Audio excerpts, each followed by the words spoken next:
Good start, everyone. Hello, welcome to the Too Short Pit, a NASCAR podcast. Caleb, who apparently we need for this show to function, is Decided to not not here show this. up this week. Yeah, Yeah, yeah, he no showed us. He took his ball and went home. that's right. Decidedly got a new job, decided he wasn't going to quarterback it. And the backup quarterback is inadequate, guys. Sorry about that. We're going to have to see about a new tech guy. But welcome to Short Pit, as BR did for us. I'm Chris. I'm going to be trying to quarterback this. I got BR beside me. How are you, sir? I'm good. How are you? I can't complain. And then down below us both, we got Cam. He wasn't here last week, but, we trade one for the other, I guess. We're going to get Caleb or Cam this week. How are you doing, Cam? Pretty good. How about you, sir? I can't complain. I guess we're going to talk a little bit of NASCAR this week. Got some interesting Kansas topics to talk about, I'd say, and then going to do our awards. And then we're actually going to do some mid-season awards since it's the All-Star race. But we're going to go ahead and get started, and I think I'm going to throw it to Cam with Kansas. How'd you feel about Kansas, Cam?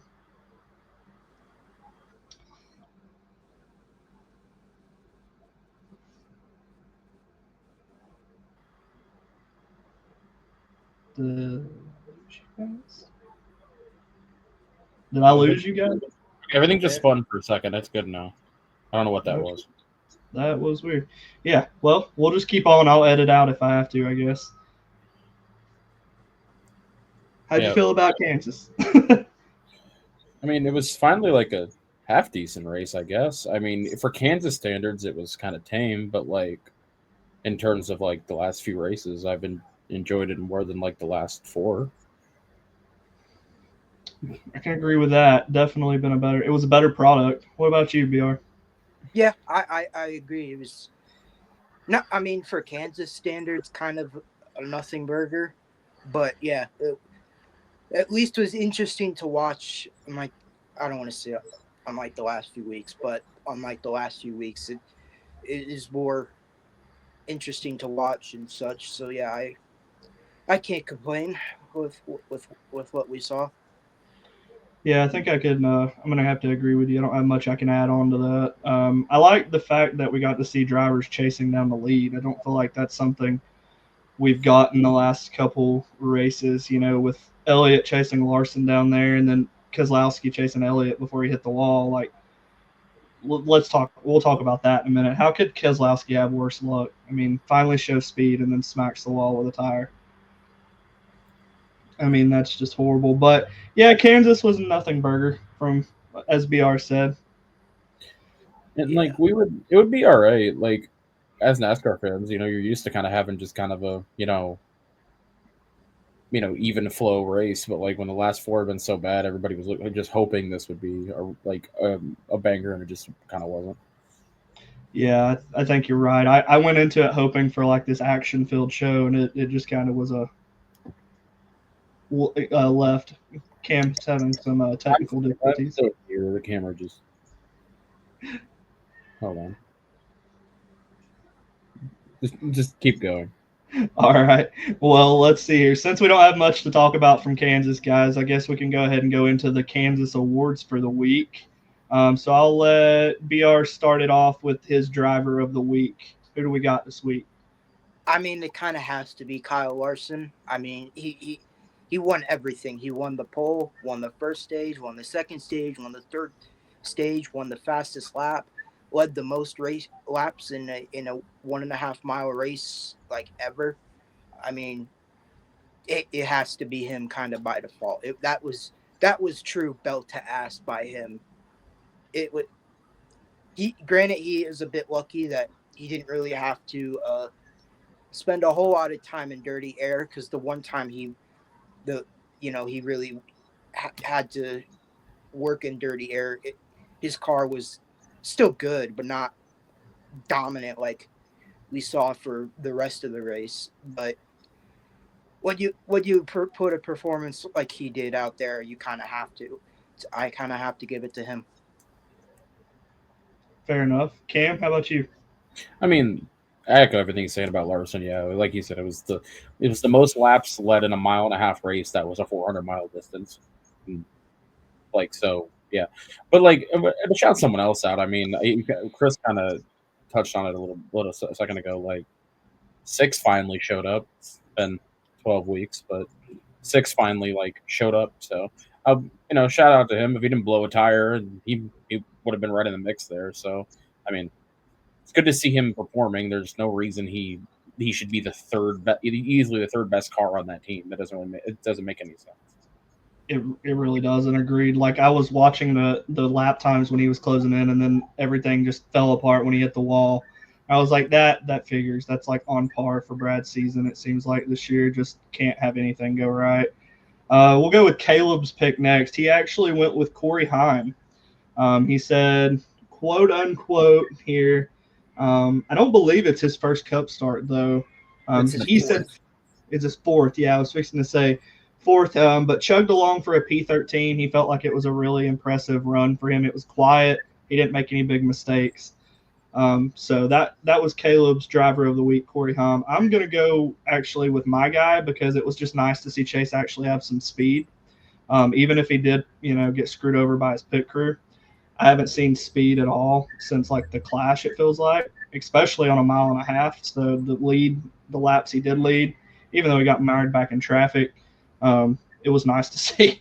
But that's it for the drivers of the week. So anything we want to add to drivers of the week before we move on to terrorist of the week? No. It's kind of funny because I watched the race later than everyone else. So Cam in the chat was like, is the 6 really going to catch the 9? And then right away did it. And then like I did the exact same thing watching it later. I'm like, I'm going to laugh my ass off if he catches it. And then like 5 seconds later, his tire goes boom.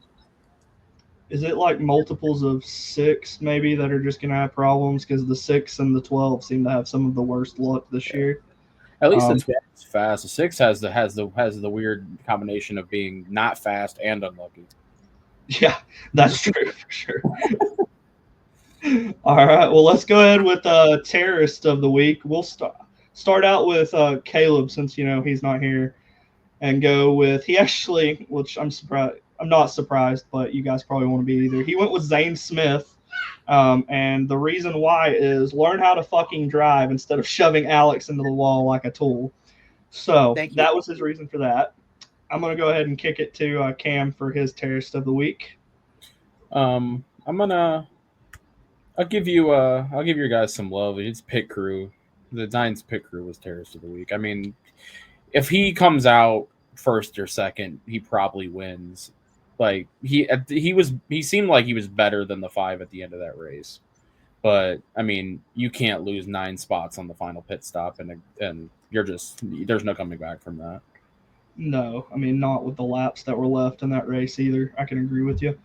BR, how about you, sir? We're gonna go with Denny Hamlin's clutch, which him not having a clutch is the story of his career. But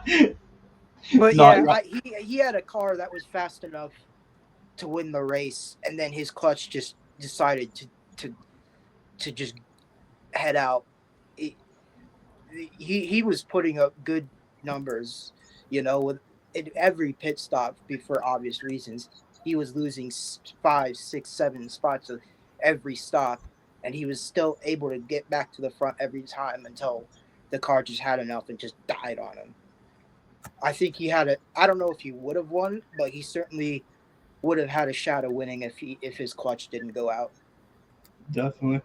I'm going to echo Cam here. I went with the non-pit crew because it just, like, really, come on. Like, we finally had some speed in the car. He was up front, but then with as many laps that were left to lose that many positions on pit road, it's basically a death sentence, especially on a track where dirty air matters, like Kansas, the 1.5 mile track. So, yeah, pretty much took the chance to win away, I feel like.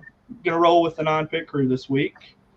All right, fellas. So we're kind of just trucking along here. Got Zane Smith, 2 votes for the non-pit crew, and Denny Hamlin's clutch for terrorist of the week this week. So up next on the docket, I feel like we've got some mid-season awards to talk about before we talk about the All-Star race, because let's be honest, I don't think there's going to be much there to talk about. So we've decided to break it down into a couple different categories here. We're going to have the best driver thus far, the biggest terrorist, the breakout driver, the least impressive driver, and then our mid-season champion prediction. You guys want to do all these at once, or do we want to take them one at a time? I mean, One at a time. we're only 10 minutes in. We can kind of do them one at a time, I guess. All right, well, let's start with the best driver thus far then. I'm going to start it out. I went with Christopher Bell. 3 wins in a row, 6 top fives, 142 laps led. He's third in driver points right now behind Byron and Larson. Not playoff points, just drivers, but he's being quietly consistent, even with his wins, not falling off the board. Like he's around the top 10 more so in this span of 12 races compared to last year. So that's why I went with Bell. BR? Kyle Larson, 3 wins, 8 top fives in 12 races, leads in driver points. Obviously, yeah, convenient to pick him after the performance he had on Sunday, but I'm going to go with Kyle Larson for best driver so far. Fair enough. I think because I don't have an explanation, I'll go ahead and say Kaleb shadowed you with that pick real quick. Cam, how about you? I mean, I'm going to make it a third. I mean, I actually think that granted, they're kind of all concentrated in hitting the couple wins he has, but Larson is on pace statistically to match his laps led numbers from 2021 that were the highest, I think, led in this century. So, yeah, granted, they're kind of all concentrated. Like Bristol and Kansas together are like 700 of his 800 and something laps led, but still. And yeah, I mean, he's been the best car. I mean, the only guys this year for any kind of stretch of time to match his consistent speed are Bell, as you said, and then, at least for most of the race, kind of the 12. But I mean, the 5's been the best car all years, and this doesn't shock anyone that that's the case. And he's kind of just when he's come with, that kind of race winning car, it's really not looked close all day at any point this year. Agreeable. Well, so we got 3 Larsons and a Bell there for our best driver thus far. And I can see I almost went with Larson, honestly. I think I just went with Bell more so for the fact of Larson is the obvious pick, so I wanted to go with a little less obvious there myself. But I'm going to ask you guys a question because my dad's this old school NASCAR fan, which he's a kind of delusional, so Cam will probably get a kick out of this. But he threw up the argument Sunday that Larson is getting the best equipment compared to the other 3 drivers, and it's not even close. I mean, no, but no. I mean, I just don't see how that's true. I mean, maybe you can make the argument that the 5 and the 24 are their teams as a whole are better equipped than the 9 and the 48. But in terms of equipment, they all come out of the same shop. They've been doing that for years. That was my argument too with my dad. I was like, I just don't see that argument. I think it's the Kyle Larson effect too. You have to think about being one of the best drivers in the world. I also think there's unfortunately a difference between having Cliff Daniels or Rudy Fugle and Ole AG or Blake Harris. I do think there's a difference. Nope, definitely agree. BR, anything to add to that? Not really, no. No, yeah. I just think it's one of those old timey NASCAR fans where someone's winning a bunch, so we're going to claim it's the equipment, right? That's kind of what I told him. I was like, I don't think that's true, but fair enough. Let's move on to we'll do the biggest terrorist last. So let's go with breakout driver of the year, and I'll start it out with Cam. I think there's 2 candidates for this. I'll go with the one on my shirt and go with Josh Berry. I mean, I know we've beat it to death on here, but how bad was Harrison Burton? Like Berry comes in this car. He's fast every week. It doesn't matter where the mile and a half they've especially been fast, but he's fast relative every week. There's not even this week where he qualified dead last. He really didn't look that fast in practice. They figured it out, and he was running top 10 all day. I mean, he's really just proven that he is one of the better drivers on the grid, and he was just waiting to be given a car. And it's not like it's some kind of Hendrick car or anything. Yeah, and obviously finally got them back in victory lane for the first time since 2017. 2017, yeah. BR. I mean, his point standing isn't as high, but the one I've been most impressed with this year, other than Barry, because I don't want to just repeat answers all day. I'm gonna go with Ryan Priest. I thought, Yes, that was the other one I was in my head. Just to be clear. yeah. If you said Priest, I would have said Barry, but in what we thought we at the beginning of the season we called him basically a bridge driver. Like I didn't we thought he was just in there just to fill it until he can find someone more permanent. And he's easily been the second best, RFK car. Some weeks the best, Yeah. and I, I gotta say Ryan Priest is the one I've been the most impressed with, other than Josh Berry this season. Okay, yeah, fair enough. And I think we're all kind of on the same page here, though, because Kaleb went with both, but said to say the other if someone said somebody. But so he went with Priest and Barry basically, and I did the same thing myself. I feel like those two have just been far ahead of what we maybe expected going into the season. I don't know what we came to expect with Barry. I think we kind of knew he had talent, but he just didn't have the car. But definitely Priest has took that car a lot farther than I expected because, like BR said, I thought he was going to be a seat filler just for this year. And had he not been for that DQ that he got back with a couple weeks ago, he's probably in playoff contention right now. And he probably still is. I haven't checked. He's like 17th, and he's like 7 points, so he's right there. Yeah, if he didn't have that DQ, he's definitely straight up in a playoff spot. Cam, you got something to add? Well, I was going to say that it's also just incredible too that on a general week, Barry's usually the second fastest Penske stable car on an average week. Sometimes the fastest, but generally the second fastest. And like he outruns Logano's been really good the last couple weeks, but generally most of the season he's outran Logano. Yeah, and that's your defending champ, so I think that says a lot. I don't think you can really use the argument of we should see Harrison Burton in fair equipment, right, guys?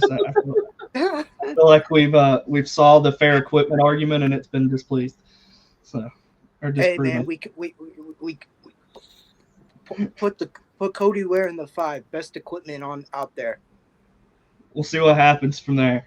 All right, so unanimously we've all went with either Barry or Priest. It feels like for that. So yeah, let's roll on here and go with the least impressive driver. And I'll start this one out with Kaleb's pick this time. He actually went with Tyler Reddick. His reasoning behind this was he expected big things and he's not hitting right off the bat. So that's Kaleb's pick. I'm going to kick it to Cam from there, and I'll let you go. I mean, I'm just going to – I'll talk about the right thing for just a quick second. Yeah, I don't know what's wrong with that team. Like, yeah. I wasn't going to pick him, but I kind of want to now that he said it. Like, they were just at Kansas, and the fastest 2311 car was Corey Heim. Yeah. That was like – I mean, at least he was – I think he was the highest finisher, was he not? Yeah, he was. Yeah. Yeah. Part of it was Mickey, as Bubba got put a couple laps down because of his.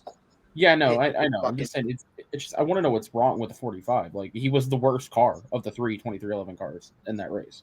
He started 4th and dropped to 17th like immediately, and that's at Kansas, the place they like own. So that's just I don't know what's going on with that. I don't know what's exactly going to happen with that. But what I was going to pick was I was going to give a dual award to the bottom half of Joe Gibbs Racing, the 19 and the 54, because they've been running a little better the last couple weeks, but generally they've been a no-show the entire year. Like there are weeks where both of them are a lap down within the first stage of the race. So I was going to give a dual award to the bottom half of JGR, but now that he says the Reddick thing, I kind of want to pick him now because I don't know what is happening there.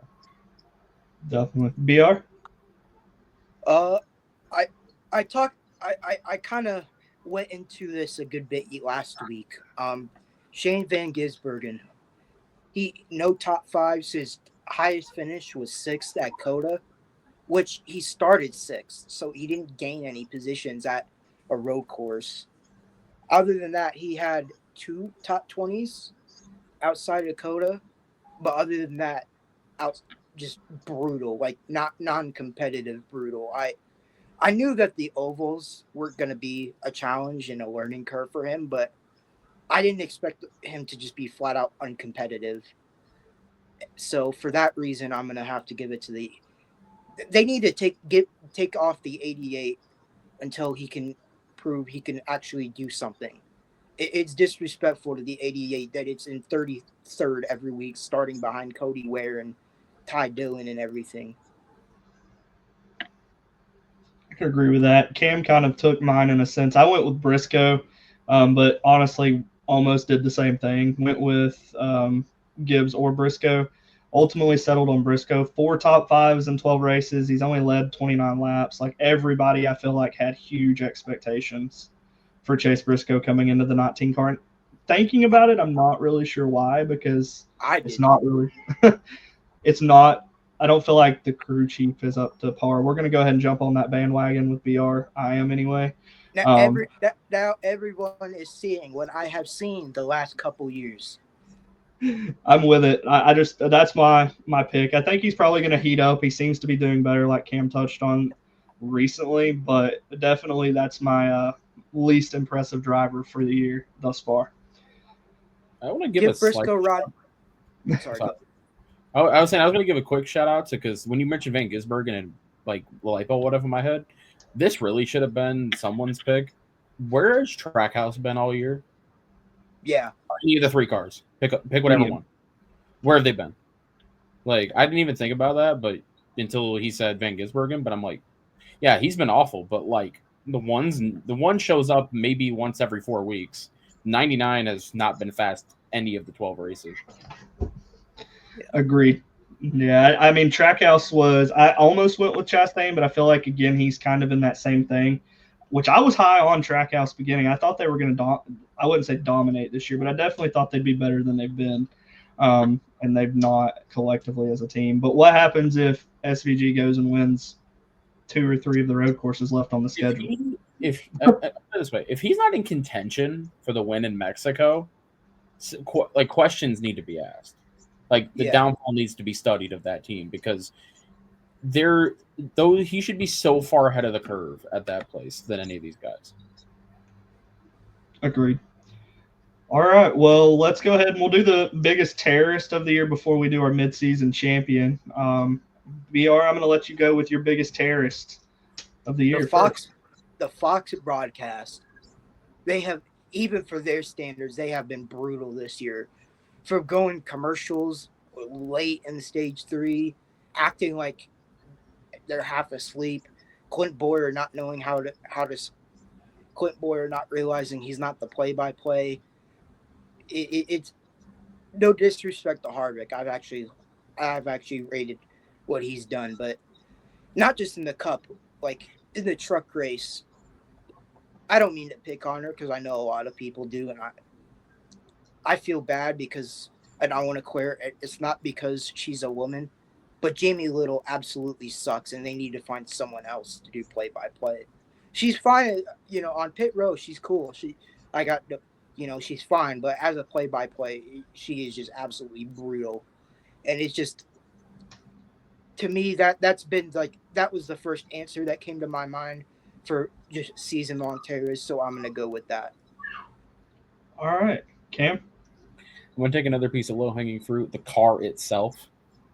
Yeah. I mean, there's only been a handful of races this year that have been watchable.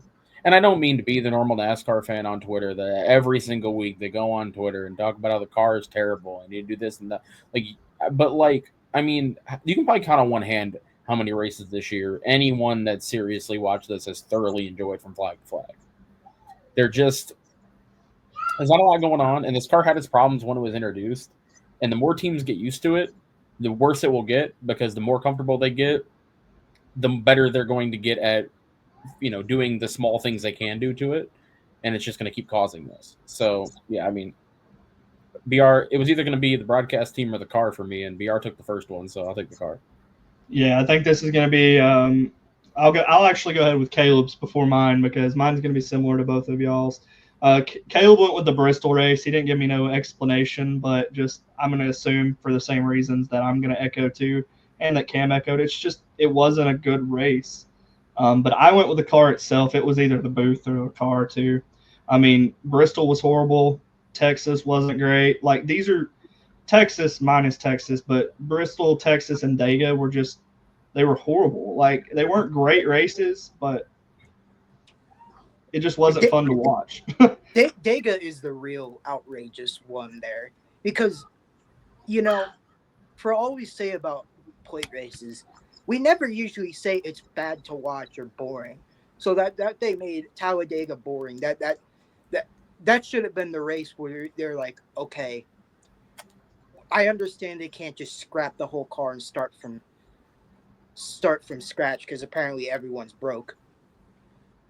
But apparently I'm very skeptical on that. But I can't see the book, so I can't say that that's wrong. Just I doubt it. But yeah, I mean, I understand they can't scrap the car, but when you have an absolute shitter at Talladega, that should have been the okay.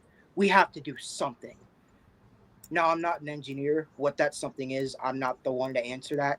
But there had I find it hard to believe that nobody can come up with an answer to make it at least more watchable if for the however long we're gonna have this car. Yeah, no, I mean, I feel the same way. I just feel like it's the car right now. But like Cam said, I don't want to be the typical fan on Twitter and be like, "Oh God, it was horrible. Please, God, fix it." Like I'm trying to find some bright things in it. I just want to know how dumb they think the average person watching this is, because every time this happens, like Talladega or whatever, there is like they're we like what we're seeing. They're side by side, and I'm like, I don't know, like how casual and checked out do you have to be to like just see cars running side by side and get excited? Like, Yeah, what is that? Like, I don't know who that demographic is that they're talking about. Because if you're watching a Talladega race and these guys are afraid to pull, like, to even like pull out into a fully formed line because their car's too draggy, like, what are we doing? yeah. No, I echo that same thought. At Talladega was probably the most disappointing one. Bristol's like a favorite track for me, so but I've kind of expected it to be disappointing because we didn't get much of a good show last year there.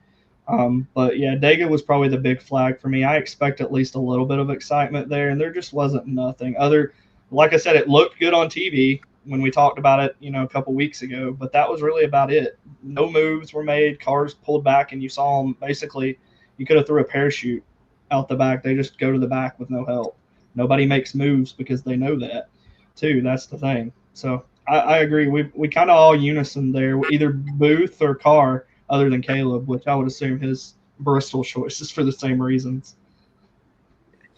My one question would be, does it even look good on TV anymore? Like, unless you're just if you watch the whole thing, it doesn't look good on TV. So, like, unless someone just is just scrolling channels, sees it side by side for a second, like, I'm not even sure the it looks good on TV argument is really there anymore. And the That's what For the I'm ratings saying. show casual it. fan. That's Yeah. what I'm saying. I'm wondering, like, how dumb do they think that their demographic they're trying to appeal to are? Because, like, I feel like you almost have to be like a child to like watch that and go, "Wow, this is a great race. They're really close to each other." Like, do you, after about 8 years old, can you actually form that thought? Like, Yeah. I mean, you don't see the runs and stuff that you expect or have expected from a Talladega race. The moves, the ability to drive the car, they basically took the driver out of it. It seemed like, in my opinion. I mean, yeah, on any track. That's why Byron. I don't know if y'all saw it. I think BR might have posted it. After he ran the truck race at Kansas, he was like, they interviewed him afterward. It's like, yeah, it was nice to slip and slide around again. Won't be able to do that tomorrow. Yeah, Yeah, I mean, that's that all you need to say. which I mean it. Yeah, if they'd be like, oh, the fans are stupid. One of your best and I assume most popular drivers is saying that if that's not the wake up call for NASCAR to at least to start looking at what they can do to improve it. Just I'm not asking for like prime. Jeff Gordon, all that era of cars. But it's not that they aren't making moves. Like if they just are choosing not to make moves, that's one thing. It's that they're choosing it because they know they can't. That's just not good enough. And they need to at least look into it. What comes from looking into it, I don't know. But they gotta in this off season they gotta put a committee together to at least come up with ideas, whether and regardless of where these ideas go. I mean, Cam may echo me on this. I don't think that they really like.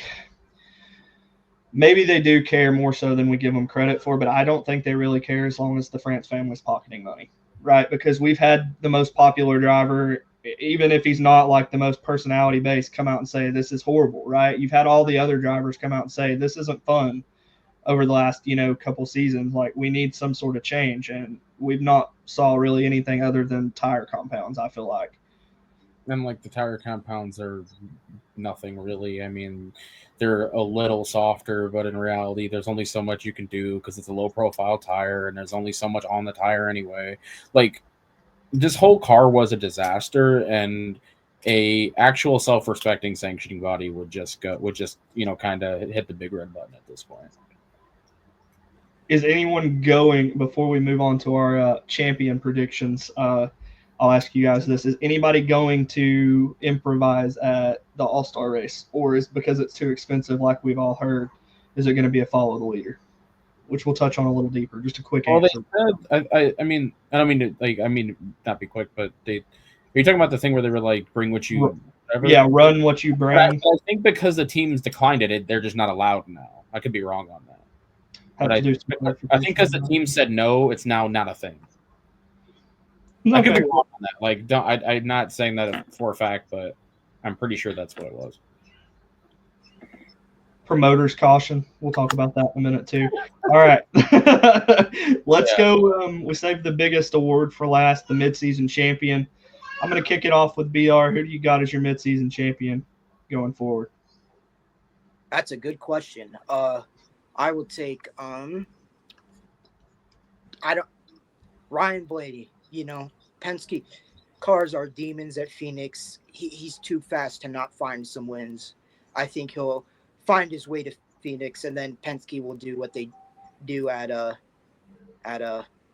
Phoenix and lead to a win in another championship. So looking at, if my computer would hurry up here, which has been a common theme. Go ahead, Cam. I'm going to let you go because my computer's being slow. Who's your midseason champion? I thought I was going to sound like a homer when I said it, but I mean, like, I feel like I'm not going to pick the 12 because I'm just going to say exactly what BR just said, almost verbatim. So I'm not going to pick the 12. I'm going to go with the most fun champion it could possibly be. I'm going to pick Denny Hamlin.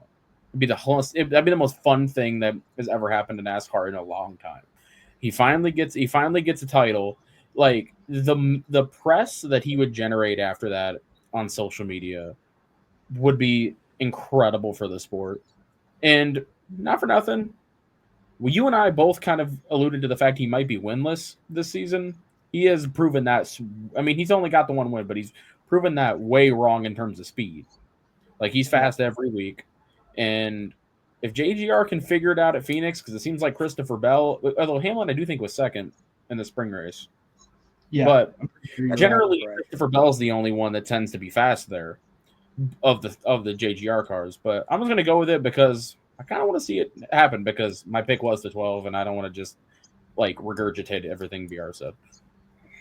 Gotcha. And both of those picks right now on DraftKings, if you wanted to go lay some money now, are still plus money. Blaney's at plus 600 and Hamlin's at plus 650 at this point for Cup Series champion. Go with Kaleb next. He went with Christopher Bell because that was who he went with in the preseason, so he's just going to stick with his guns. And I'm going to echo it just mainly for a lot of the same reasons I said earlier, right? He only had one win at this point last season, and he was a lot more inconsistent with his finishes, having only the one win, 3 top 5 finishes, and 6 top 10s to add along in the first 12. this year he's got 6 top 5s, 8 top 10s, and 3 wins.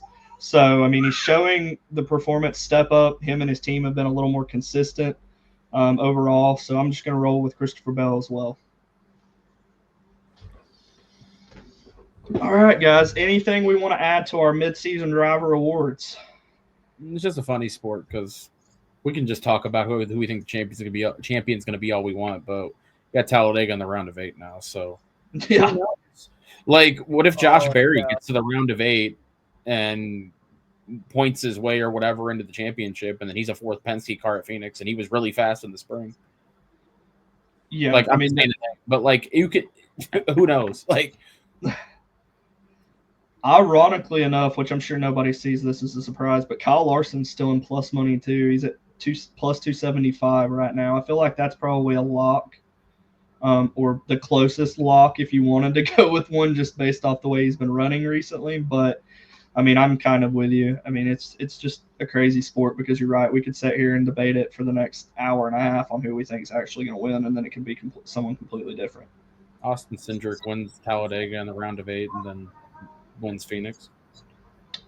I will totally take that because if I put $10 on him, I'm going to win $350 right now. So plus 30. Hold on. Yeah. I mean,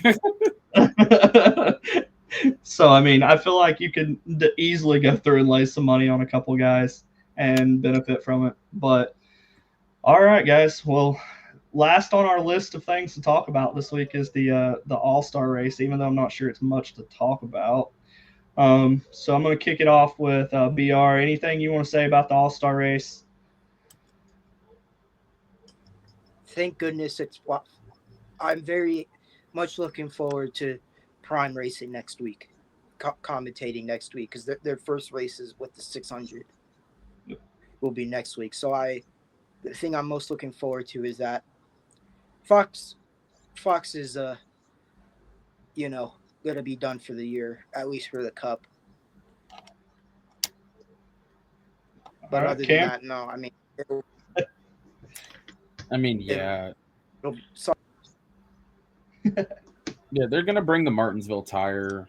I mean, it doesn't matter though. Like, they decide, like, as much as it's really cool for the nostalgia to bring this track back, you couldn't pick a worse track to stick this particular car on. They might need that promoter's caution because Kyle Larson might be leading by 10 seconds by about the second stage.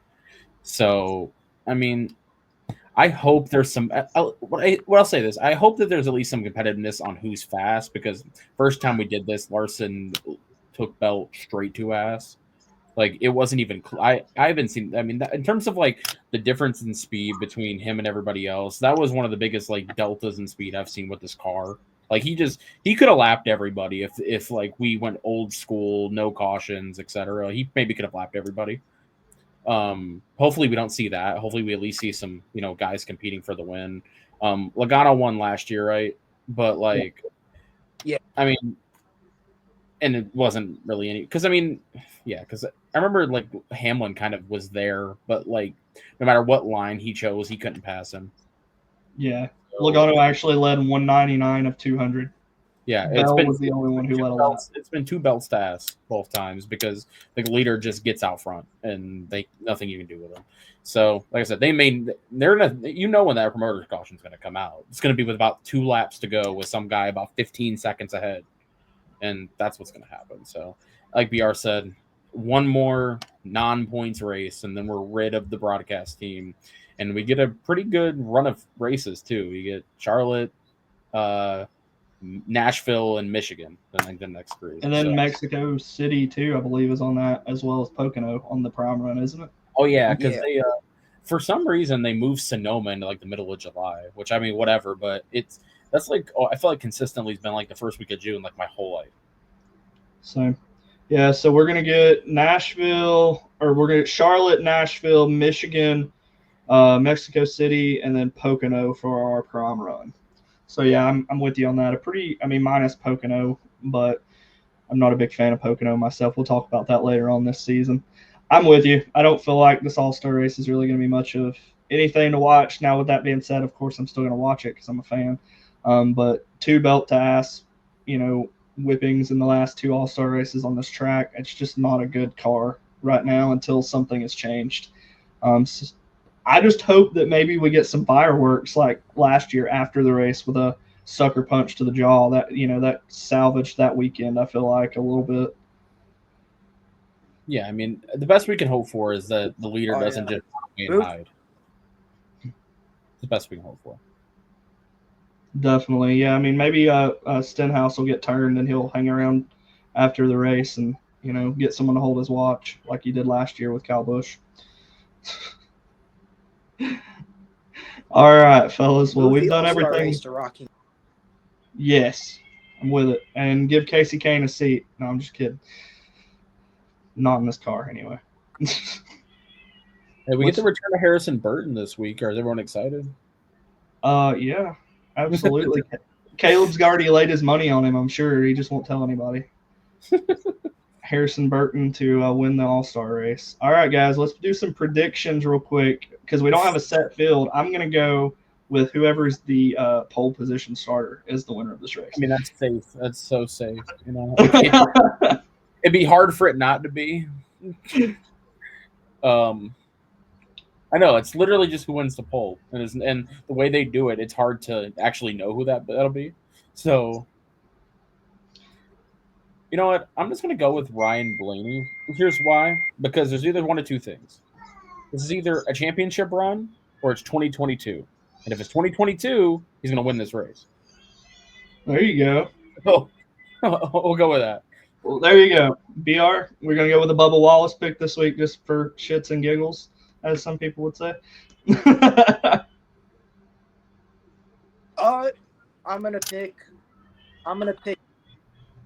I'm gonna pick Alex Bowman. Just a gut feeling. Nice. I don't really have a reason behind it. Well, I could see it. Yeah, why not? I'm gonna go with, if it's not the pole winner, I'm just gonna roll with Chase Elliott because he won the Clash. So let's go ahead and win another non-points paying race. Or do we get a playoff point? I need to look into that for this. I don't think you do. Yeah, I don't know. It's one of those things. Either way. I feel like you wouldn't have pulled that out of thin air, so I don't know. I might look into that because I feel like I remember this somewhere, like a playoff point. Maybe that was for the Clash or something. Or I think you might be thinking of the duels where you get points. I don't know. That might be it. Yeah, I mean, I could be a little wrong. I didn't do any research on that. But then again, it's NASCAR. They could have just made this up 3 days ago and no one told me. So they're going to drop new rules Saturday or Friday morning on Twitter. Heads up, NASCAR dropped new rules for the All-Star race Friday morning. We'll just see what happens. I mean, BR be justified in picking Bubba Wallace. He's been fast. The first time they went here, he was fast. I think he was the only guy that was in Larson's zip code, if I remember correctly. And he's gone. And we lost BR. All right, well, do we wrap up without BR, or do we give him a chance to come back? Did Kaleb make a pick for this race or no? No, I don't think he did. Okay. Looking over my stuff. No picks from Kaleb. Because it's the All-Star race. It's going to pick AJ Allmendinger. Actually, he'd have to get into the Open, so probably not. All right, well, no picks piece this week for me, Kaleb. I don't know if Caleb's got anything in the works. If so, he hasn't told me. But follow up Belly Up Sports for my power rankings. I'll drop those later on. Cam, you have anything you want to say to the wonderful people? We have one more week to suffer.